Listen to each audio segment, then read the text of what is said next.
జర్నల్లో transactions ఏవైతే ఉన్నాయో అవన్నీ క్రోనలాజికల్ ఆర్డర్లో రికార్డ్ చేస్తాం.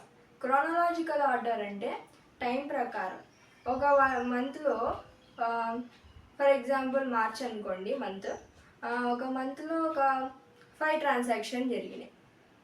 ఒకటి ఫస్ట్ మార్చి జరిగింది, తర్వాత 3rd మార్చి జరిగింది, 5th మార్చి జరిగింది, 9th మార్చి జరిగింది, తర్వాత 11th మార్చి జరిగింది అనుకుందాం.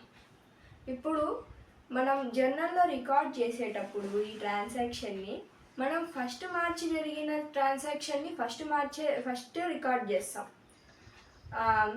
10th మార్చి జరిగిన దాన్ని 5th ప్లేస్లో రికార్డ్ చేస్తాం.